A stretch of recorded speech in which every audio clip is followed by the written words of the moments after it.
Barry Gibb has never done this before, never taken the long walk to the stage by himself. Is it important for you to do this? Yeah, it's everything to me. It's all I've ever known. I don't know how to do anything else. So, you do this one pretty well, though. I can't get a job. He's the only surviving member of one of the 20th century's greatest vocal groups. And this night, at the TD Garden in Boston, he's about to begin his first ever solo tour.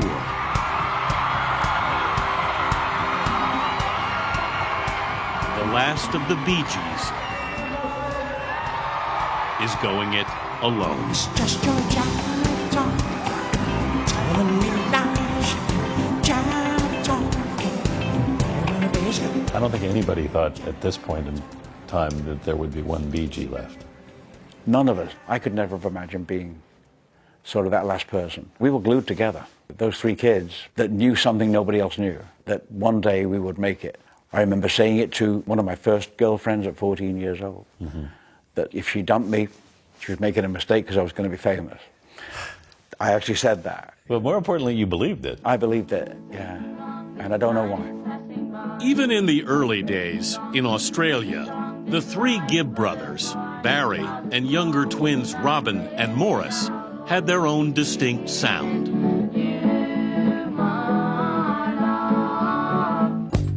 The Bee Gees went on to perform, write, or produce 15 #1 hits. Their Saturday Night Fever soundtrack was a pop masterpiece that spent 6 months at #1 and sold some 40 million copies. That album was recorded in Miami. Did you just sort of fall in love with it when you were here? We fell in love with the sky. You fell in love with the sky? Yeah, and hysteria. yeah. Barry and his wife Linda moved here in the late 70s. It was Linda who recently pushed her husband to get back out on the road. I was fed up with him sitting on his ass. It was miserable. He was? Yeah, I think after Morris died, he kind of went into a bit of a depression. And he just moped around, and I thought, well, can he sit and sing and sing? And sounds so fantastic. I thought, what are you doing? Doing nothing. Morris was just 53 when he died suddenly from a tangled intestine in 2003. The Gibbs had already lost their youngest brother, Andy, who died 15 years earlier after a long battle with drugs. But Morris's death would divide the two surviving members of the Bee Gees, as Barry and Robin both admitted in this 2009 interview. You said you were afraid of him? I think we were both afraid of each other. I knew where Barry was emotionally. I knew that his way of expressing himself was by not going forward, by not being a Bee Gee. I wanted to keep the Bee Gees as the three of us. I wanted that to be the only thing anyone ever saw again.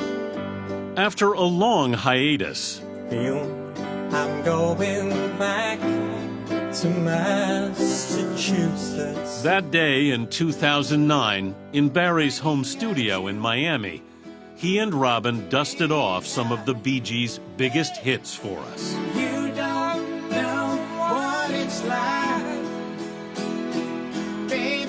You don't know what it's like to love somebody. This session would be the last time the two brothers would sing together. Boy. Yeah, it was better than... Even I get nostalgic. No, I really do. It's the voices together sound great. It's a magic, yeah. I knew then he wasn't well. I started a joke which started the whole world crying. I just knew that there was something really holding him down. You know? Everything to him seemed to be a little bit more of an effort than I'd ever known it to be. Till I finally died, which started the whole world living. In 2012, Robin would die of cancer. I told Robin before he died, you know, it came true. It came true. Stop worrying about it. Stop thinking you have to do something else again to put the lid on it. And he was always searching for that. Well, maybe we can just get one more hit, you know. And I was like, but the dream came true, Rob. It's okay. No, nobody sings like you. So it's We should like... get together. We should get together. We should have lunch. Do you feel like the dream came true? For the Bee Gees, absolutely. Absolutely. Well, what about for you? Well, that remains to be seen. The voice is still unmistakable, especially the infamous falsetto he first used on Nights on Broadway. If I want my falsetto to happen, I have to start screaming in the shower. What are you doing in there? Wouldn't you like to know? But that works. That keeps it alive. Certainly does. What's he doing? 3 years ago when we were here and you brought it out again, I was like, you sort of said, see, it's still there. It's still there, yes. It's there if I want it.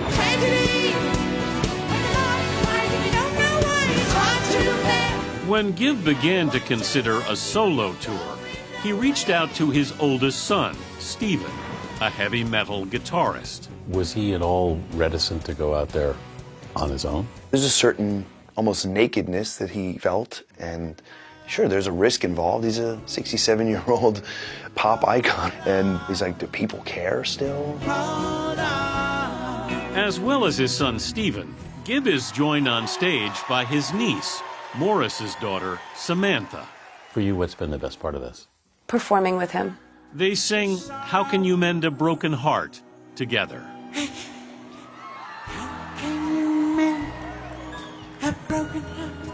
I'll walk off after a moment of doing How Can You Mend, and I'll cry. But I'm happy. We're looking at each other, and we're both, like, healing, and we're also grieving when we sing. Please help me mend my broken heart and let me live again.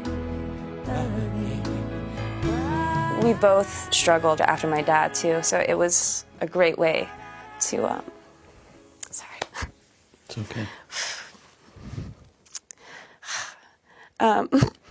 It was just a great way to connect because we hadn't done that. So. Bye, bye, bye, bye, bye. What have you seen in your father as you've toured together that you maybe hadn't seen before? Emotional vulnerability. He was always a very emotionally in control person. You know, I never really saw him break. And when he lost Robin, I think he thought it was okay to just feel it's just part of life. I think that he's become a stronger man spiritually as a result of getting more comfortable with that. Now, people may not see it, but I see it. Where is the girl? On stage, Gibb says he has trouble looking over his shoulder when his brother's pictures are flashed on screen. How much do you miss your brother's voices out there? Well, it's an everyday thing. It's every day and it's every night. It never goes away. I don't know why I'm the only one left. I'll never be able to explain that. It'll always hurt, and I'll always have great, joyful memories. The eldest is now the last. Barry Gibb may have lost his band of brothers, but he's finding the audience is still with him. How does that feel? Sort of like a rebirth. It's great therapy, and you just feel alive, and it's about seizing that now. I'm staying alive.